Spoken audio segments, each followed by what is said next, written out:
Welcome to the Carrot and Stick podcast, a podcast series where we try to get under the skin of all things sales management and motivation, speaking to sales leaders down to individual salespeople and everything in between to really understand what makes the wonderful world of sales tick. I'm Derry, and in this first episode, we'll be speaking to Donna Owen, the VP of Revenue at Odro, a video rec tech platform designed to help recruiters humanize the way that they do business. We go through all kinds of topics today, touching on how to handle underperformance, how to motivate salespeople during the tough times, and also going through her journey at Vincere, a company that recently exited to Access for an undisclosed amount of money, but I imagine a very, very great amount. Donna's learned absolutely tons through that journey and also through her 1 year stint working at the Access Group, and she's got so many valuable lessons to share. Let's get into it and see what she's got to say. Cool. Donna, so I really want to kind of go back to where it all began. I spoke about this a little bit before we came on air. You started in what I like to call big rec, right? You started out there, you had the gym that you told me about. I thought you were a PT. Turns out you actually owned a gym, and then you've come all the way through into rec software. It's one hell of a journey. So what I'd love to know first and foremost is talk to me about those early days. One, how did you fall into recruitment? Because it seems to be that everyone falls into recruitment, not by choice, but more by accident. And then what did that journey through those larger recruitment companies teach you? What lessons did you take away from that around sales management? Okay, let's keep it quite high level, otherwise it's going to be like, that's a nice story, Grandma. 2 hours later. Yeah. And then, no, you're absolutely right. Started, well, actually didn't start my recruitment journey at Reed. It was a little bit before that, but I kind of, I worked for a smaller agency, realised recruitment was absolutely what I wanted to do. Loved it. It was an industry that I'd not really heard of before. I wanted to be an accountant because I thought it was a proper job.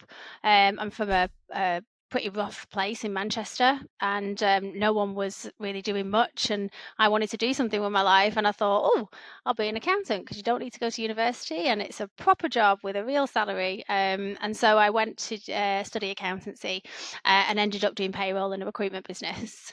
And that's how I fell into recruitment, is that I was very, very envious of all of the recruiters having a wonderful time making loads of money, and there I was sat there on a Friday afternoon at 4 o'clock putting timesheets in and getting them from a fax machine, really showing my age, getting timesheets from the fax machine, putting them into the system, running payroll. So that was a much smaller agency, but then I realised recruitment was for me and wanted to go and find the best recruitment companies where I could learn and kind of grow, and Reed was absolutely that. And any Reedies that are watching this, I'm sure will agree with me. It's a fantastic place to learn the trade.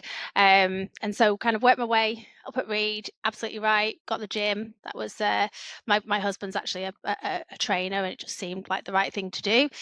So that was a kind of a on the sideline. I like to train myself as well, so it seemed like that kind of made sense. And then hit a bit of a brick wall really in agency. And it's not nothing against Reed. I think it's just telling of the industry at the time that as soon as you have a couple of kids, it all becomes very, very difficult, very unflexible. And so set up on my own for a little while before moving into Hayes. Hayes, great experience again, fantastic employer. My favourite thing about Hayes is the amount of amazing female leaders. That was where I was like in my element, just surrounded by these great women who were just, they take no prisoners. And that was amazing for me. But I think, I will always be, partly because of my journey and what it's done for my life, and the fact that my children never have to now go through things that I've been through, and I've got recruitment to thank for that. So I've worked hard. I was always top biller, always made a lot of money, had much more money when I was in my 20s than I do now as a recruiter. I was rolling in it. Just now it's a little bit easier with the 2 kids, right? Yeah, or 3 now. There you go. Yeah, 3 now. So but yeah, so I feel as though, not to be too cheesy, but I do owe the industry a lot, and it's kind of, it's been life changing for me. But one thing that always really grinded my gears in recruitment was how rubbish the technology was. And I'm like, come on, I feel like we're really chasing other industries here.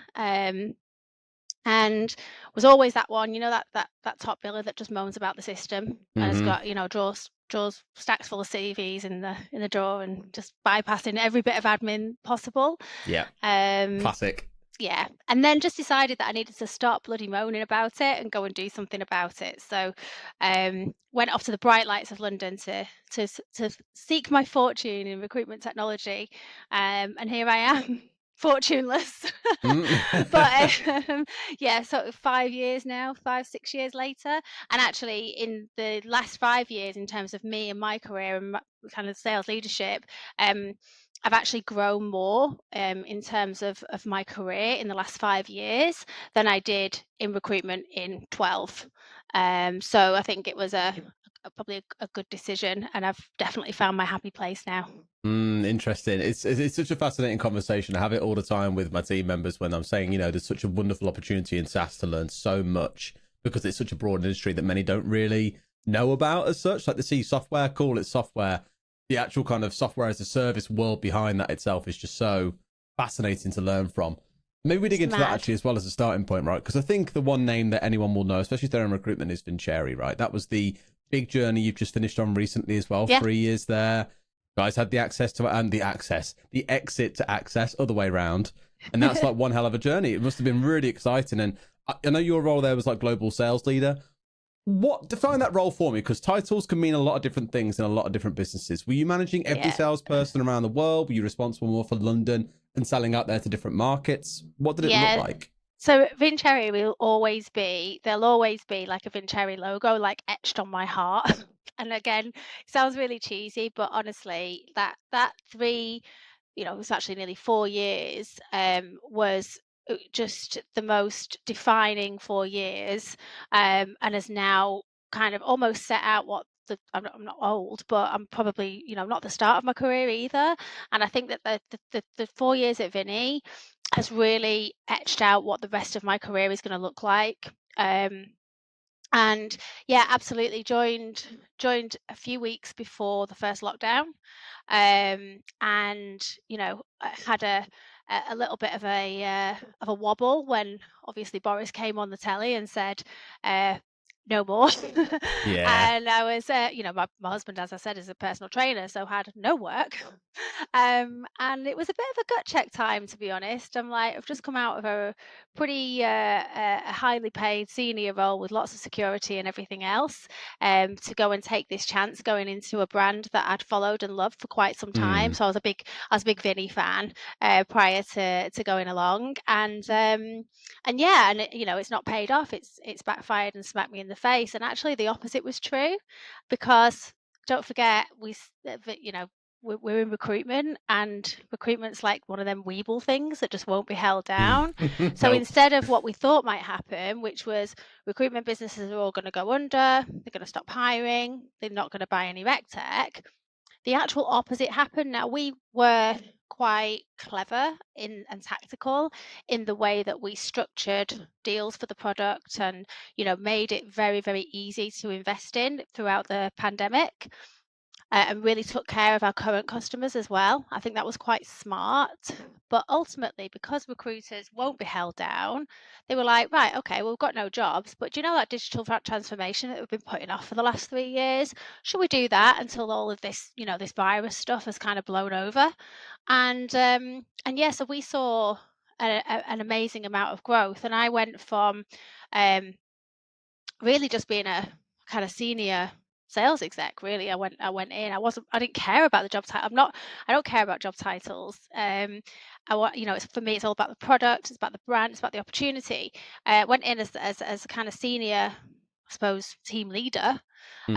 um and instead of having a kind of a last in first out policy, when I went onto my Zoom call with Mr. Bernie Shima, who anyone in the industry will know as a very scary man, when he wanted to be.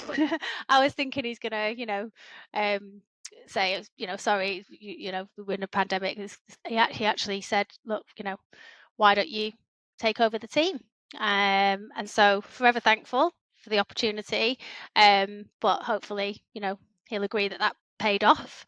Well, Um, and I'm sure it has now that he's solved Vincere. I'm sure it's done him plenty fine. and the So, next thing we know, we went from 3 or 4 people to 10 to 15, and mm, our revenue kind of followed suit. And before you know it, you're in this huge whirlwind of amazingness, and then the usual suspects come knocking, and we got acquired, and people Mm. did a lot of head tilting to me, like, "Oh, you got acquired. Are you all right?" And I'm like, "It's fucking We had a amazing!" great time. Like Yeah. that's what these small tech companies usually are heading for anyway. So for Mm. me, it was before our time, but it was a huge achievement, and something that that if I had to pinpoint one moment that I'm the most proud of in my entire career, it's when I heard the news that we'd done the deal. I mean, why not? It's a big one to kind of have a stamp of, right? And be able to carry forward and say, yeah, I've been with the Yeah, business through to exit. I mean, I tell my team this an awful lot as well. Like being here at One Up and being able to go through a journey where eventually I imagine we will sell at some stage, sure. When we get to that point, you can go to any company and say, I was there when our like annual revenue was under 1 mil. We grew the team from 5 people to like 40. Walk into a job and say you built this function. That is going to be absolutely huge for anyone to have on their yeah. CV, right? And you've basically just gone and done that at Vincherry, so no surprise at all. But obviously now we've had people like Ryan come knocking for a job at Odro as well, huh? Well, my WhatsApp was pretty busy when it all got announced. I'm not going to lie, and I feel very, very fortunate, and I feel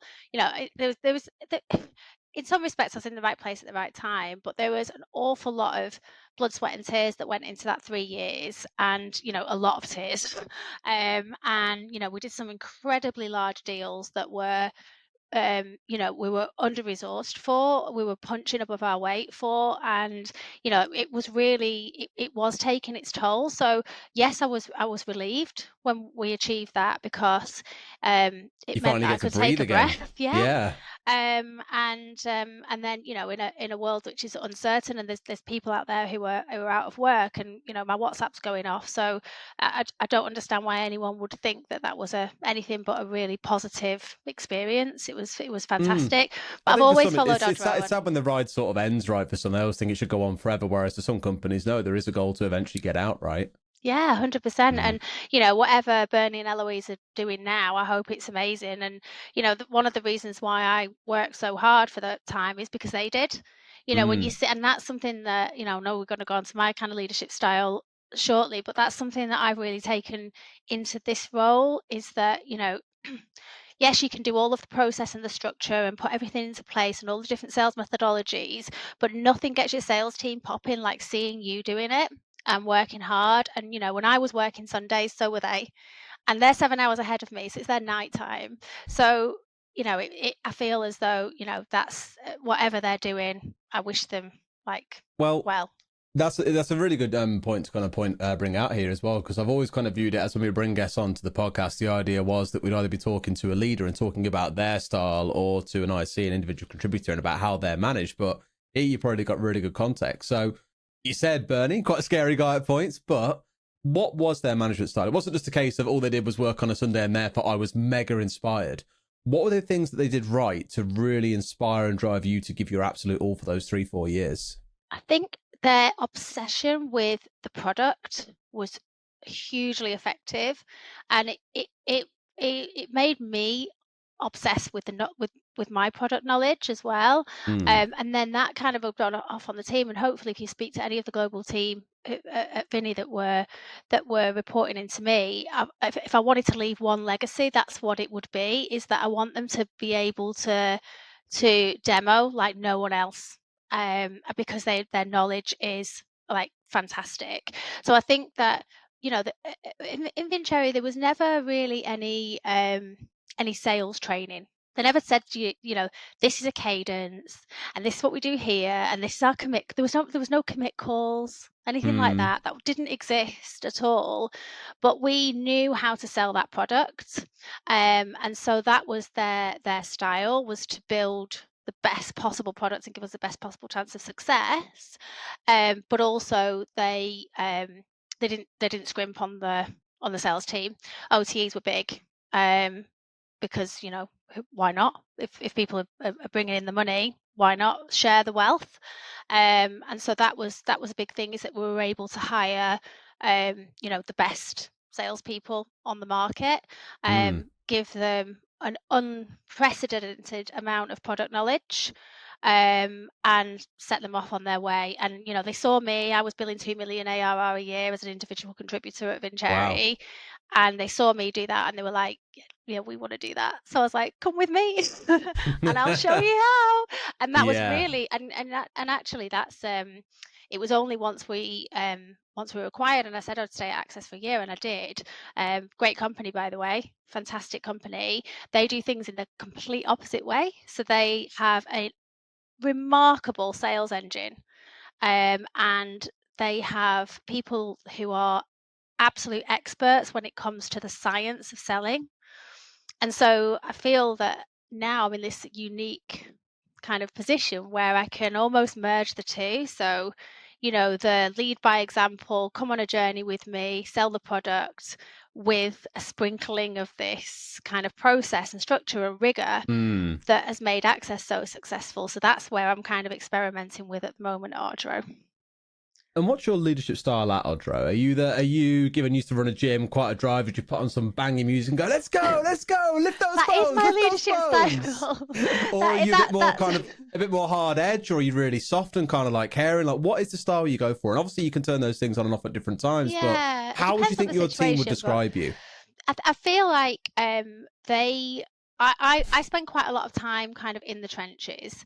So I'm very, very visible. I'm there all the time. They know exactly where I am. There's no such I like to kind of have our sales team is a safe place. So I don't need to be kind of scary or anything like that. And I feel like for the wrong team, my leadership style might not be suited because it could be seen as weakness, and then maybe taken advantage of. But if I have the right people, then my leadership style I think will be successful because we're a team. We win together, we lose together.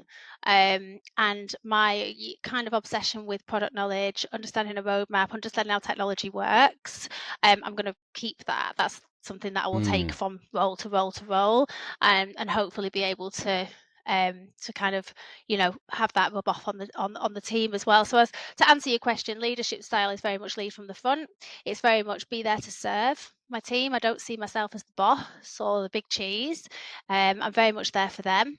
Um, but also to be able to never lose the ability to demo the product, and to know exactly what we are and what our mission is and how we solve problems as opposed to build features.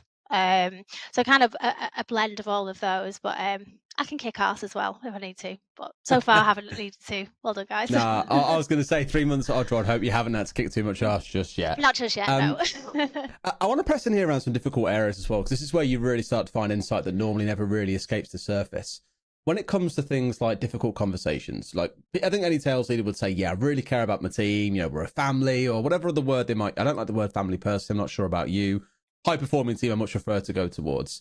But obviously, it comes to a point where numbers are being missed, for example. Someone's underperforming, culture might be slipping in areas.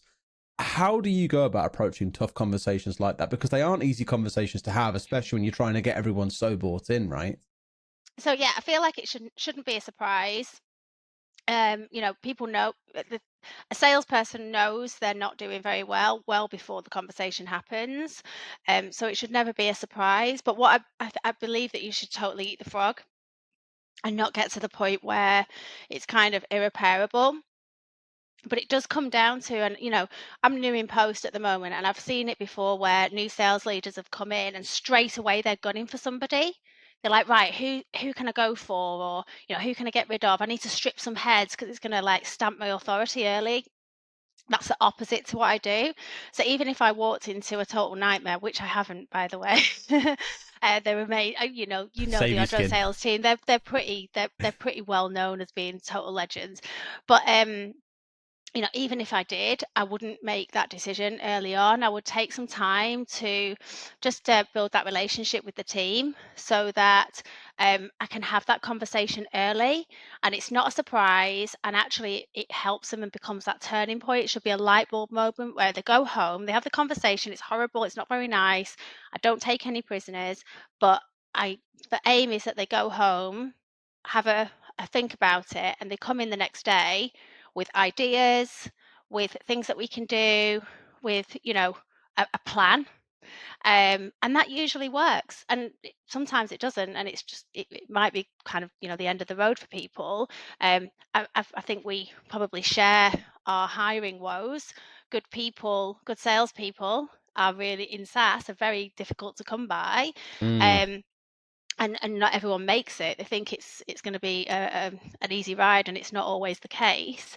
But I think if you have got good people, when you come to that point where you've got to have that conversation, I'd say have it early. Definitely have it early, and then let them process it and see what they come up with. And 9 times out of 10, they'll come back with a plan, And make sure that first and you can conversation ultimately collaborate. is, look, things aren't going according to plan. We need to fix this. Go away and have a think about it, Have a think essentially. about it. Yeah, so Yeah. not. I think in my early days, I used to try and come with a solution as well. I'd be like, right, you know, I think it's kind of coming from recruitment where you have like pips for Yes. underperformance. So you go straight to your pip. I haven't done a pip since I've been in SaaS sales.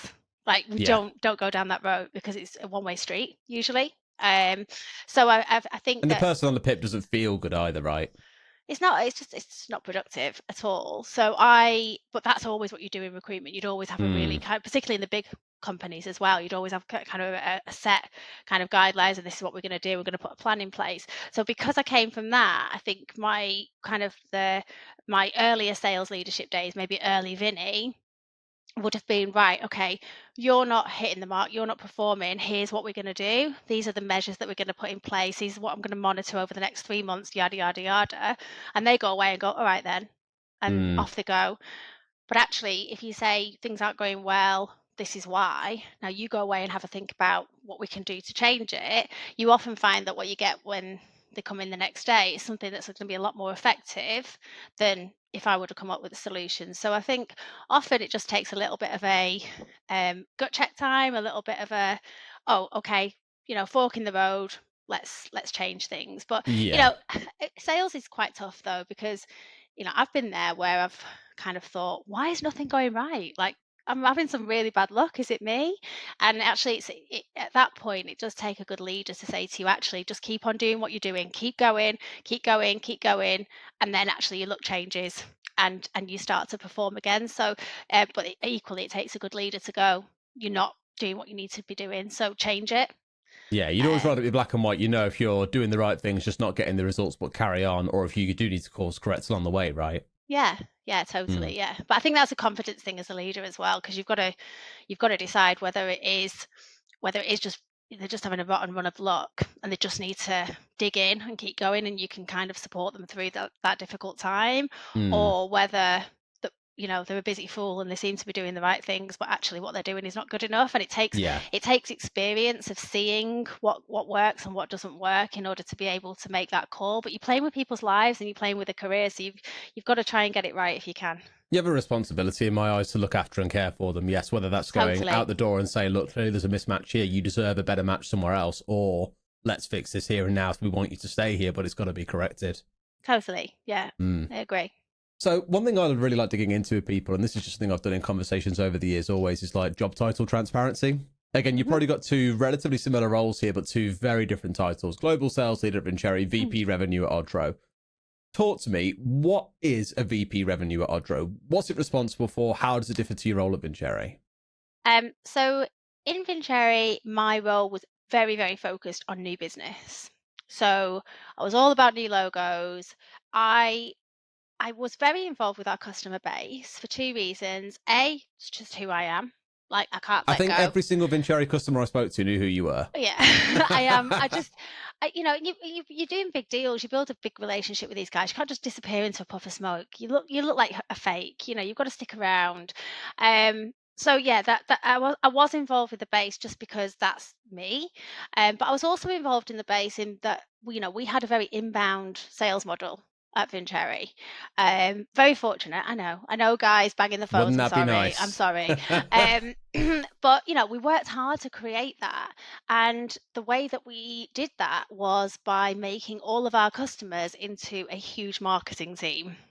So anything from, LinkedIn shout outs to G2 crowd reviews to, anything that kudos that we could get from our current customer base just went straight into that inbound machine and spat out demo requests. And that is a model that really, really works.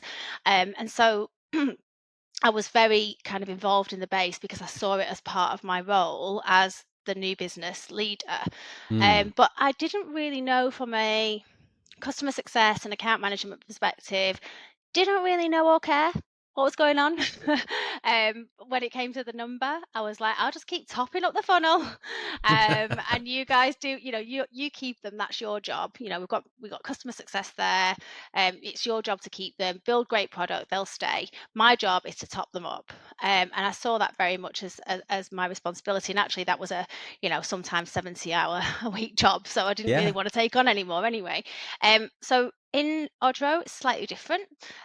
So I look after anything that creates revenue. So Mm. account management, new business, all kind of falls under me. So anything that feeds into the number really kind of comes under me. So I look after our new business, but also our current customer base as well, to make sure that our churn is as low as it possibly can be in the wonderful world of SaaS, and also that we're topping up the bathwater as well, which that's quite new for me, and something that I can thank my friends at Access for, because they've got a very account management kind of model within their sales team. So it's something They that have I've a been able lot to of learn. products to offer at the end of the day, right? Yeah. 100%, like cross sell for them is absolutely huge. And I was just like a sponge for a year, coming from such a inbound and new business model in Vincere, and living and breathing that for so long.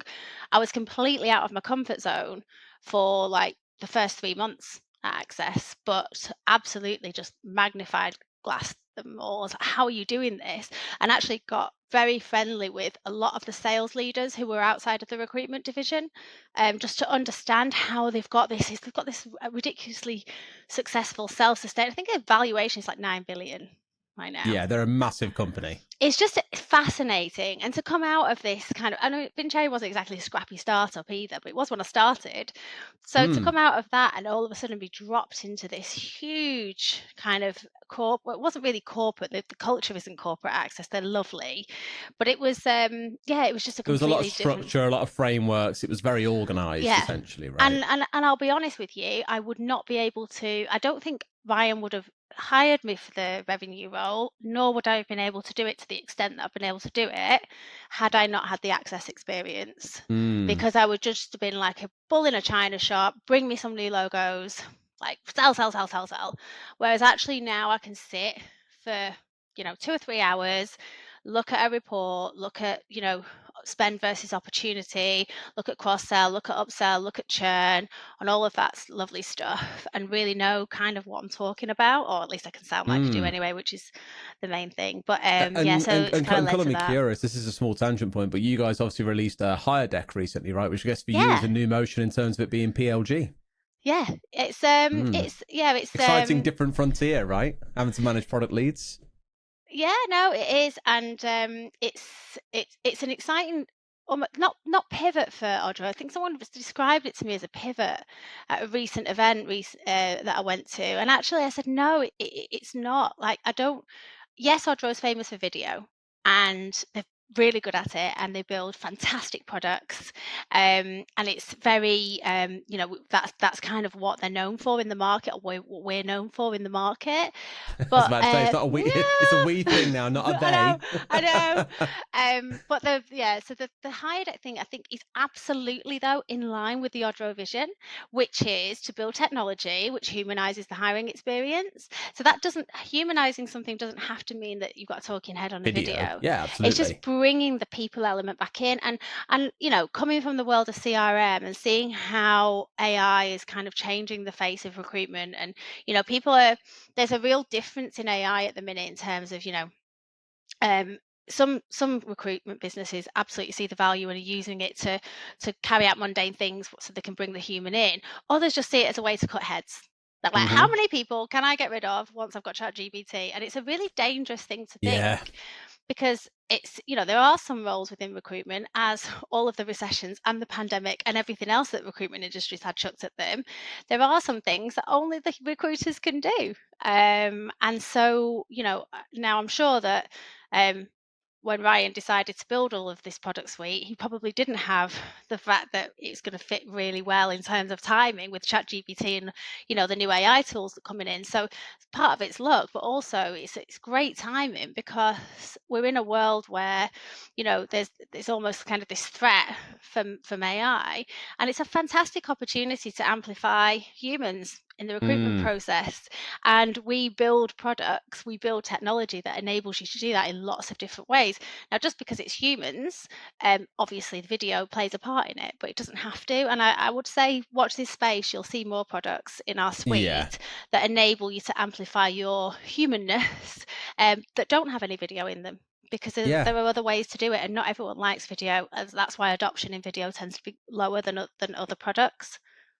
It's funny, really. I've always said, since the whole AI thing's come on, that AI is an augmenter, not a replacer. If it helps you do 90% of the heavy lifting and then you give it the finishing human touch, then great.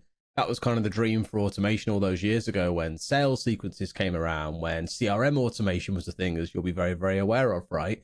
It takes away the busy work, so you can actually use the part that's unique to you, the human element, to go and do the human parts of selling, of serving customers, whatever it might be, right? But we could turn this into an AI podcast all day long, honestly. I could talk about AI forever. I talk about nothing else at the moment. It's so lovely to talk about people with you on this. If I'd have looked in my calendar this morning and seen that I had an AI podcast this afternoon, I might have lost the will to live, because it would have been like the third session I've done this week. But me and Ryan are actually doing one, if you are interested, on Thursday at 2:00. So there you go. Love that. And maybe I'll come and take a look. Look. I mean, speaking of people, let's go back to a couple of stories, because people and stories, they go so well together. I want to hear the moment you're most proud of in your career, where it involves someone that you were managing, but also a horror. Now, obviously no names, but also a horror story. What was the biggest lesson maybe you learned from that horror story as well? Okay, so I will go back to the Vincherry acquisition for the proudest thing, and I talked about that just from a very selfish point of view a second ago, but from a people point of view, I think you've just said yourself that when people say Vincherry, they do think of me, or they think of Eloise or whatever. And what people don't realise is that team in Vietnam are the most amazing group of people I have ever met in my life. And for them to be able to achieve that, having that would have never been possible for a lot of them. And they had, kudos to Bernie and Eloise, because they were out there as well, and they were leading that team fantastically. But I feel as though there were so many people behind the growth of the business that were just unsung heroes and never got a mention from all the way to the start to the end. They aren't the pretty face in the spotlight, but they were doing an awful lot, right? They were doing so much, and all of the dev team, and the marketing team would just work so hard in terms of the growth of that business. And me and Eloise got to front it and do all the nice stuff and everything else. But I feel like the dinners, yeah, which isn't always a good thing. I've got a bed to go to.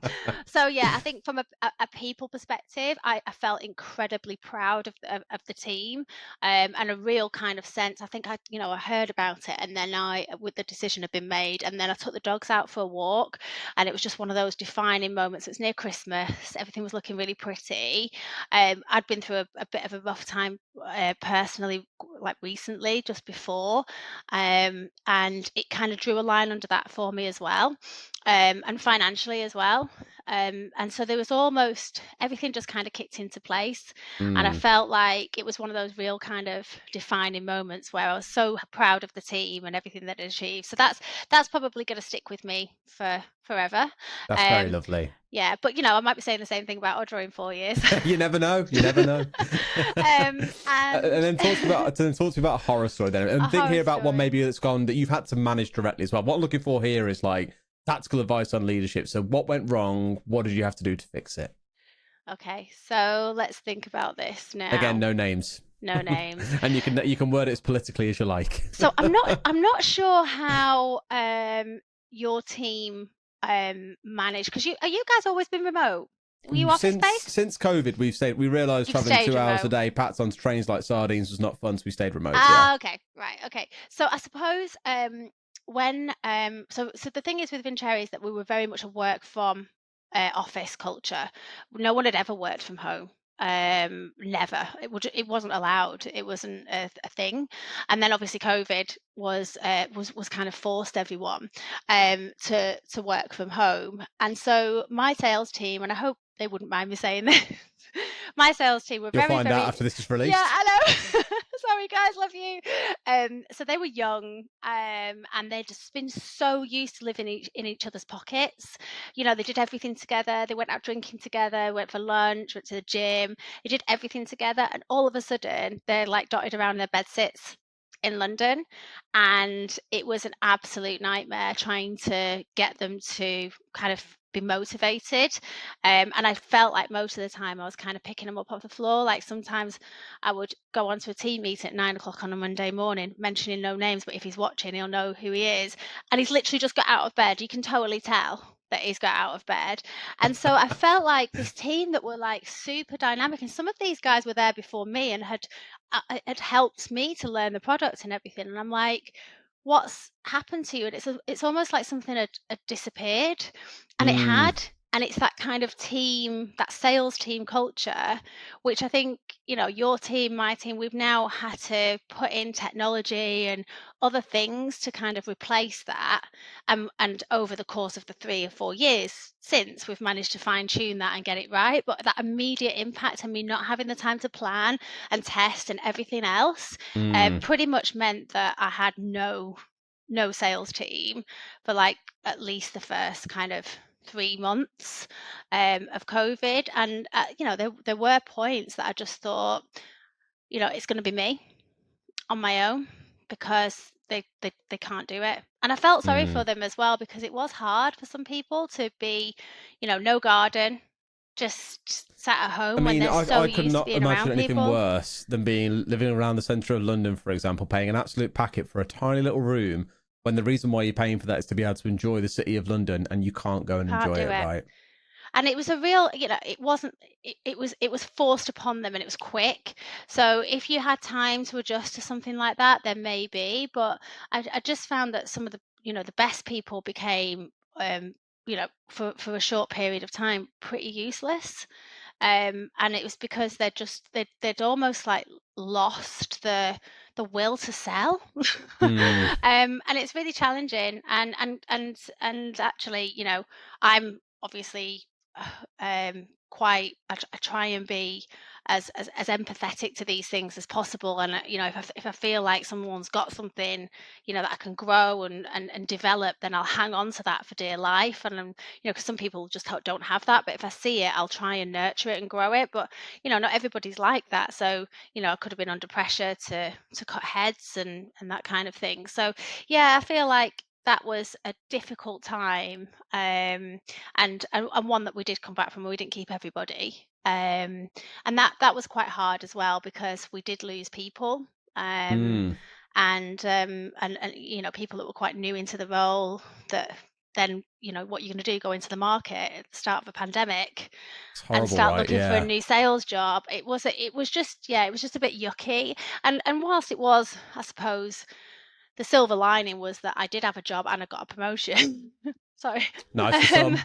but yeah, but that kind of tainted that for me. There was no celebration, there was no high five moment. It was more of a I've managed to kind of hang on to my role. So it was a really kind of bittersweet thing because whilst I'd managed to stay, others hadn't and didn't make it. So yeah, Mm, it's a real challenge. But you know, but part of the challenge of that, as you know, as you'll probably find if you manage sales teams and ever have to lose people, whether it be as part of pandemic or just a performance review or downsizing or whatever, it's not just feeling bad for the people that go, it's then trying to then remotivate everybody.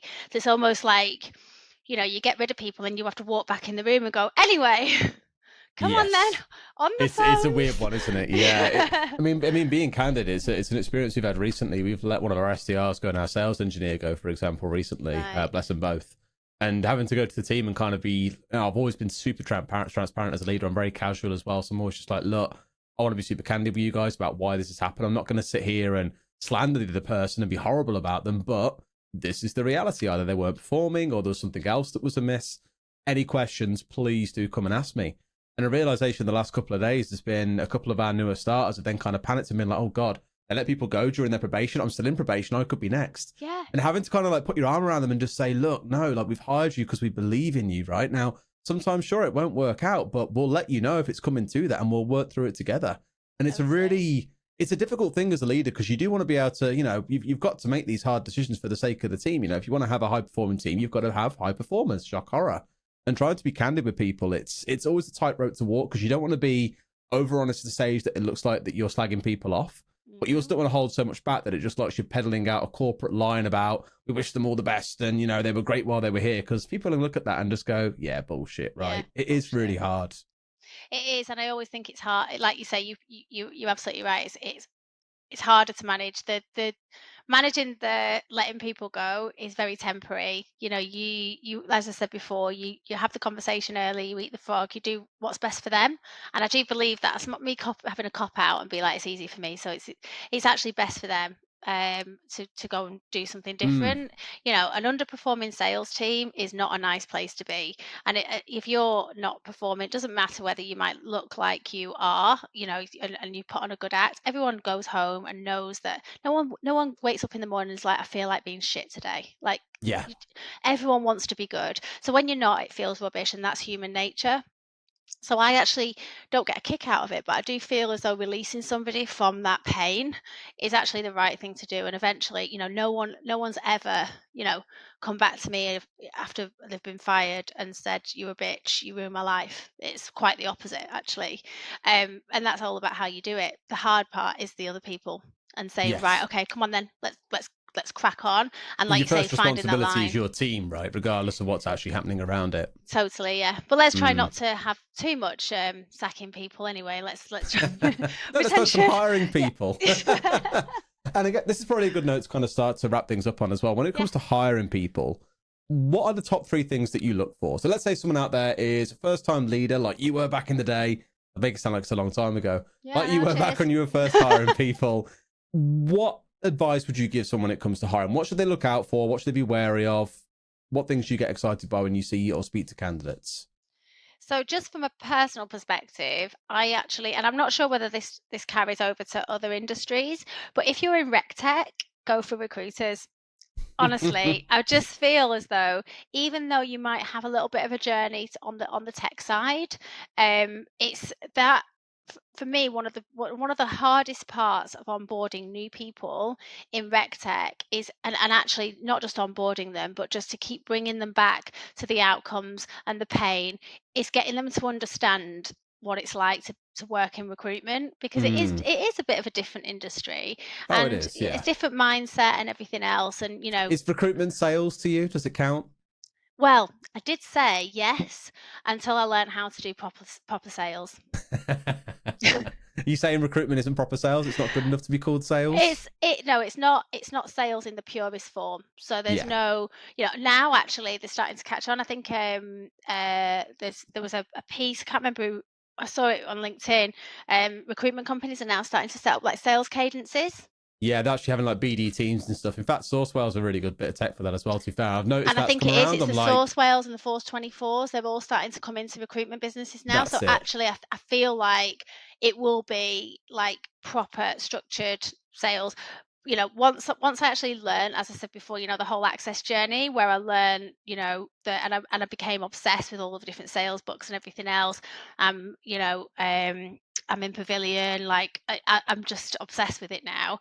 Then you realise that actually all of the years that you've been saying, well, recruitment's no different to any other sales, well, you were wrong. Because I is am not. waiting. I am waiting to see the first recruitment company that takes like a SaaS style model where you have the equivalent of SDRs sourcing jobs, for example, Yeah. and delivery managers that are CSMs managing that relationship, right? I know actually that's think kind it's of, I going know to we've had happen, though. I I know think we've it is had going to like happen. 180 models before, but it's not quite the same. But I think I'd be really curious to see how that does as a model. Absolutely. And I think, I've spent some time in the US as you have, and talking to the bigger recruitment companies there, it's not even a 180 model. It's just completely separate. Sales is Mm, sales, recruiting is recruiting.